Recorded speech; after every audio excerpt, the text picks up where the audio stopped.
हम अपने वक्त से पहले बूढ़े हो गए, हम अपने वक्त से पहले ही बूढ़े हो गए, हमारा कर्म चलो शुक्र है कम से कम मान तो लिया। शेर सुनाया है, शेर में तुम्हें बहुत सारी ऐसी बातें होती हैं जिसमें अगर लोग उस पर यकीन करना शुरू करते तो बड़े मसाइल हो जाएंगे। अच्छा जी, मैं तो बहुत सारे शेर बहुत सारे लोगों को सुनाता हूँ। अच्छा, वो आपने 2 दफा रिपीट किया, मुझे लगा शायद आप कह रहे हैं कि नहीं, ये सब्जेक्ट है जिसकी तरफ इशारा करने के लिए मैं अक्सर शेर व शायरी का इस्तेमाल करता हूँ।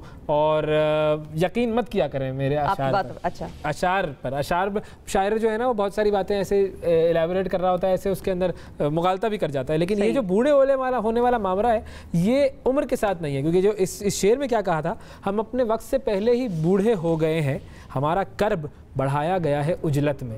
अब मामला ये होता है कि एक तो हम सबको पता है कि जी आपकी उम्र बढ़ती है, आप उम्र रसीदा होते जाते हैं, बुजुर्ग होते जाते हैं, बूढ़े होते जाते हैं, लेकिन कुछ और मामलात भी होते हैं जिसकी वजह से ऐसा लगता है कि यार ये इंसान तो वक्त से पहले ही बूढ़ा हो गया, बुढ़ापा आ गया। बिल्कुल, स्ट्रेस भी होता है, टेंशन भी होता है, गम भी होते हैं, और कौन कौन सी ऐसी आदतें हैं कि जिसकी वजह से इंसान की उम्र ढल जाती है, वक्त से पहले बुढ़ापा आ जाता है। इन पर हमें बात करनी है। फोन कॉल्स भी आपकी लेंगे। आपको अगर लगता है कि आप जो है वो अपने उम्र से पहले ही उम्र रसीदा हो गए तो आप जरा बताइएगा। Doctor Moiz, mind sciences expert हमारे साथ मौजूद हैं, उनसे हम बात करते हैं, पूछते हैं कि ऐसी कौन सी आदतें हैं जो हमें वक्त से पहले उम्र रसीदा बना देती हैं। अस्सलाम वालेकुम डॉक्टर साहब।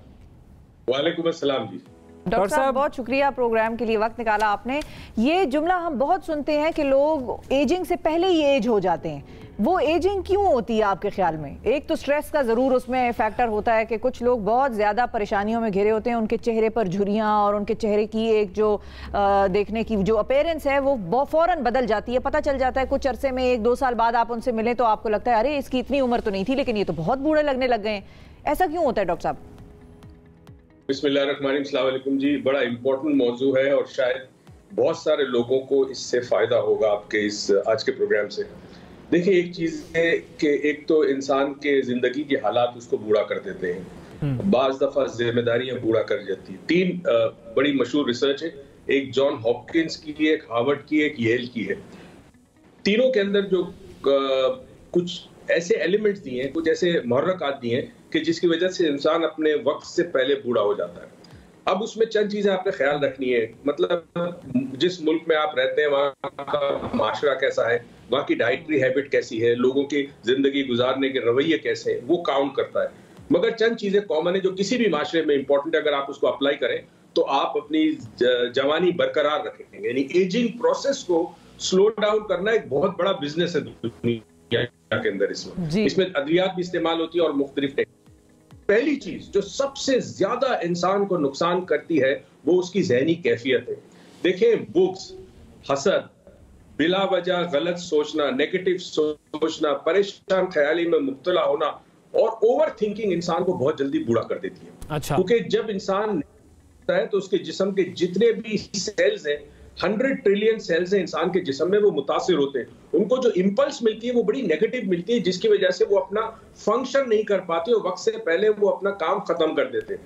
दूसरी बड़ी चीज जो हमने देखी वो ये देखी कि आपके खुराक कैसी है। अच्छा, खुराक में हम ये नहीं कहते कि आप बहुत महंगी किस्म की चीजें खाएं, आप प्याज और रोटी खा सकते हैं, मगर वो खाने के साथ जो इंसान के अंदर एक तशक्कुर का एक मादा होता है, शुक्र का मादा होता है, वो अगर शुक्र के मादे के साथ इंसान खाए जो भी खाना खाता है तो उसके अंदर उसका बुढ़ापा डिले हो सकता है। तीसरी चीज जो बड़ी अहम आज की दुनिया में पता चली, खासकर ये कोविड-19 के बाद पता चली, वो पता चली सोशल इंटरेक्शन।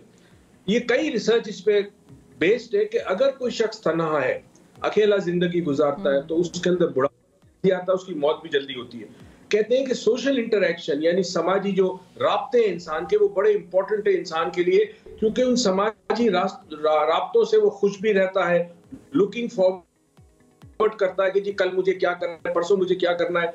तो समाजी राब्ते कायम रखे। शुक्र है कि हमारे मुल्क में समाजी राब्ते हद से ज्यादा हैं, बाज़ दफा जरूरत से ज्यादा हो जाते हैं, कभी ज्यादा भी हो जाते हैं। चौथी चीज पर आइएगा, पहले जरा ये समाजी राब्तों पर थोड़ा सा मैं 1-2 चीजें आपसे क्लियर करना चाहूंगा। बड़े इंटरेस्टेड लग रहे हैं डॉक्टर साहब। एक तो समाजी राब्तों की हमारे यहाँ पे वेबसाइटें बन गई हैं, फेसबुक पे लोग लगे रहते हैं, ट्विटर पे लगे रहते हैं, वो क्या बूढ़ा करते हैं आदमी को, क्योंकि स्ट्रेस बड़ा है भाई उनमें। वो जो आपका समाजी राब्ते जो फेसबुक वगैरह पे है, मीडिया पे, सोशल मीडिया पे, ये इनफैक्ट आपको एंजाइटी क्रिएट करते, बूढ़ा करते। समाजी राब्ते से मुराद है फिजिकल मिलना, किसी को मिलना। ठीक है, कोविड है, आप 6 फीट के डिस्टेंस पे रहे, मगर वो जो इंसान गुफ्तगू करता है, किसी के मुंह के अल्फाज आप सुनते हैं, किसी की आवाज सुनते हैं, वो आप पे बहुत असर करते हैं। और सबसे बड़ी चीज पता है क्या इसमें? सबसे बड़ी चीज है कि जब आपका किसी के समाजी राब्ता होता है तो आपको एक इत्मीनान मिलता है कि कोई है मेरे साथ, मैं तन्हा नहीं हूं दुनिया में। तन्हाई इंसान को मार देती है। ये तो बड़ा कोशिश करें समाजी राब्ते। अच्छा, अब इसमें एक और मसला है। वो हमारे एक दोस्त थे, वो 2-4 जगहों पे उन्होंने समाजी राब्ते बनाए हुए थे, फिर वो पता चल गया तो वो फिर उनके लिए खतरनाक हो गया। ये भी मसला होता है, वो मोहब्बत के समाजी राब्ते। ऐसा अगर आप चाह रहे हैं कि अब डॉक्टर साहब आपको इसका कोई हल बताए, तो मेरा नहीं ख्याल कि डॉक्टर साहब ये काम इधर करेंगे। आस्किंग फॉर अ फ्रेंड है, हो सकता है पता लग जाए कुछ। देखिए जी, मोहब्बत तो एक से ज्यादा भी हो सकती है, लेकिन वो कहते हैं जो पहली मोहब्बत है वो इंसान जिंदगी में नहीं भूलता। और ये भी याद रखें कि सर कुछ लोग ये भी नहीं भूलते कि उनकी पहली मोहब्बत थी कौन सी। उनको यही नहीं आज तक पता चला होता कि कौन सी वाली थी। ये हो सकता है। होता ना, तुम मेरी पहली मोहब्बत तो नहीं, तुम मेरी पहली मोहब्बत तो नहीं, मैंने चाहा है मगर तुम्हें पहली मोहब्बत की तरह। ये भी तो शेर है ना। क्या बात है। अच्छा जी, अब एक और चीज जो दुनिया में बड़ी मशहूर हुई, वो हुआ रिलीजन, यानी किसी किस्म का दीन, किसी किस्म का मजहब जिसके साथ आप मुंसलिक होना। तो अब जहां जिस माशरे में दीन नहीं है, मजहब नहीं है, वहां लोग मुख्तलिफ मेडिटेशन करते हैं, ग्रुप डिस्कशंस होते हैं, ये सब चीजें होती है। अब जहां रिलीजन है, रिलीजन आपको बहुत बड़ा सपोर्ट करता है। वो कहते हैं कि रिलीजन इस तरह है जैसे गाड़ी के अंदर शॉक एब्जॉर्बर हो, कि जहां कोई खड्डा आया, शॉक एब्जॉर्बर। तो रिलीजन या मुंसलिक रहना किसी दीन से, किसी मजहब के साथ, और उसकी गाइडलाइंस को फॉलो करना इंसान को बूढ़ा होने से बचाती है। ये 5 चीजें बड़ी इंपॉर्टेंट है। अगर इसको हम जिंदगी में अप्लाई करें, खासकर जो पहली चीज मैंने बोली है ना, याद रहे जिंदगी के अंदर जो भी अदवार आए, जो भी मुश्किलात आए, ऊंच नीच आए, इंसान अपने फोकस को ना छोड़े। वो ये जरूर समझे, हमारे गुरुजी स्टोरी बताया करते थे, स्टोरी का क्रक्स ये था कि दिस टू शैल पास, ये भी गुजर जाएगा। और हकीकत में देखें कि अच्छे दिन भी गुजर गए, बुरे भी गुजर गए, फिर अच्छे दिन आएंगे, फिर बुरे दिन आएंगे। तो अगर जिंदगी का ये रवैया हो कि इंसान ओवर थिंकिंग ना करे और हसद, बोक्स, कीना ये दिल से निकाल ले, तो बुढ़ापा रोक सकता है, बहुत हद तक रोक सकता है। इसमें मैंने देखे 2-3 ऐसे लोगों को देखा, एक योगीज को देखा है, एक मैंने सूफियों को देखा है, मैं ज़ाहिर है उनके साथ रहा हूं, और एक मैंने बुद्धिस्ट मॉन्क को देखा है। आपको हैरत है कि उन तीनों में एक चीज बड़ी कॉमन है, वो नेगेटिव सोच नहीं आती उनके पास। उनके अंदर हर एक के लिए प्यार, मोहब्बत, जज्बा एहसार, ये चीजें होती है, जिसकी वजह से उनके अंदर बुढ़ापा नहीं आता। बुढ़ापा आना तो नेचुरल है, बिल्कुल। आपके सेल की एक एज होती है, एज करता है, मगर साइंस कहती है कि 100 साल तक एक आम इंसान जिंदा रह सकता है। बिल्कुल सही। अच्छा डॉक्टर साहब, एक और सवाल है, वो ये है कि अब एक इंसान है, वो रिटायर हो गया और फाइनेंशियली भी साउंड है, बच्चे भी उसके ब्याहे गए, मतलब वो जो एक टेंशन होती है एक आम आदमी की मुआशरती या माली, वो नहीं है उसकी, लेकिन उसके बावजूद रिटायरमेंट के बाद उस पर बुढ़ापा आ जाता है या कमज़ोरी आ जाती है फिजिकली, मेंटली। क्या उसकी वजह एग्जिस्टेंशियल टेंशन का ना होना है, जो कि होनी चाहिए हर इंसान में किसी न किसी हद तक, या फिर ये कि अगर वो किसी पॉजिटिव एक्टिविटी में, सोशल एक्टिविटी में नहीं इन्वॉल्व हो रहा और बस उसने अपने आप को रिटायर्ड तस्वुर कर लिया है, तो फिर वो अपने आप को बस फिर रिटायर बना लेता है और एजिंग आ जाती है उसकी।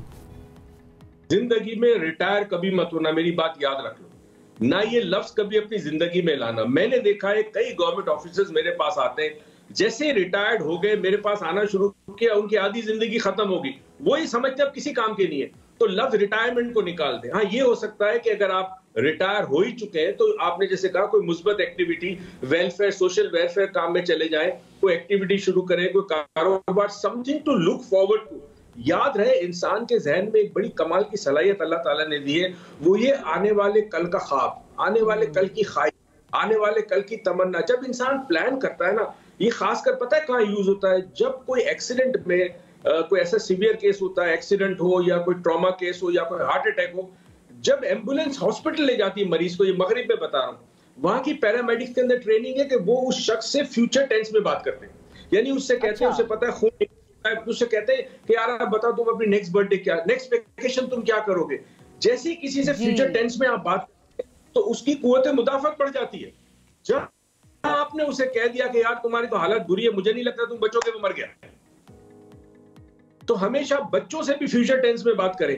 कोई शख्स डिप्रेशन में हो, परेशानी में हो, आपको लगे कि वो परेशान है, आप उससे फ्यूचर, उससे पूछे वो अगली वेकेशन कहाँ चाहता है, उसके पास नेक्स्ट प्लान क्या है, क्या करना चाहता है, कौन सी गाड़ी पसंद है, कौन सी मोटरसाइकिल पसंद है, अच्छा उसको खाना कौन सा पसंद है, कब खाना चाहेगा।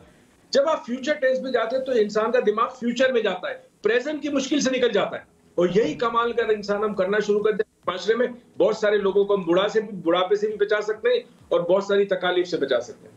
क्या बात है, वाकई बड़ी अहम टिप्स हैं ये, और ये टिप्स अगर हम इस्तेमाल करना शुरू कर दें और अपने जो दोस्तों, रिश्तेदारों, जानने वालों, मोहब्बत करने वालों सब पर ये इंप्लीमेंट करें, तो फिर आप देखें कि ये जो हमारे अंदर एक टेंशन होती है कि हम वक्त से पहले बूढ़े हो गए, ये ख़त्म हो जाएगी।